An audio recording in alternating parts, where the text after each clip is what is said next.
Hey, what's happening, heads? How you doing? How you been? What's happening? What's happening? What's good? Hey, before we get this video started, you already know, go and smash that thumbs up. You know what we're trying to do. Yes, sir. Yes, sir. On this video, we got the updates and recaps, starting off with the updates. So as you have heard or may not have heard, we do have the Jordan 4 white cement finally releasing in 2025. We do not know all the details of this, but this is one of the last OG shoes that came out in 1989. So this, if you have gotten all the rest of them, this should be able to complete your set. These haven't released in a long time, so I'm very excited about these. How about you, my brother? Hey, I can't wait. I can't wait. Can't wait. Looking forward to them. Looking forward to them. So moving on to the Jordan recaps, these are the shoes that came out from the 26th of May through 1 June. Want to start us off, my brother? So on the 29th, we did have those Air Jordan 1 Latte. This was a women pair of shoes. Price point for those was $180. And according to Nike.com, all sizes are still available. Once again,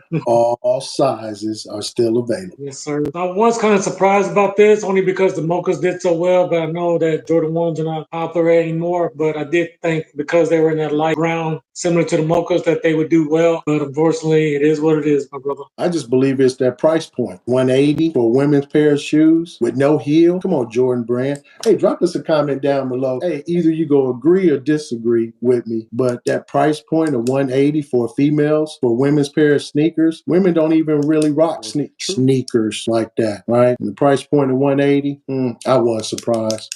I wasn't surprised. Drop us a comment down. Either you agree or disagree. So on May 30th, we did have those Jordan 17 Lightning. This does come at a heavy price point of $300. And of course, they did sell out. These are now reselling for over $500. So these were very limited shoes. So if you got you a pair, then congratulations on that. Again, I didn't go for any of those raffles, but I am looking forward to the Jordan 17 UNCs coming out in the future. So stay tuned for that. So moving on to the next shoe, dropping the same day. What do we got, my brother?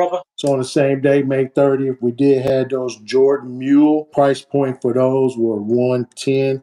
And according to Nike.com, give Jordan Brand a round of applause. All sizes did sell out, so nice work there. And I think what really helped with them doing so well for selling out was that price point. It makes sense. It's a slip-on shoe, 110. Hey, too easy.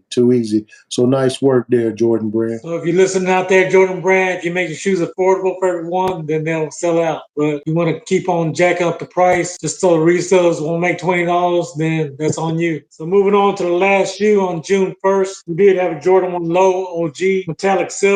Was a men's pair. It did come out for $140 as an OG.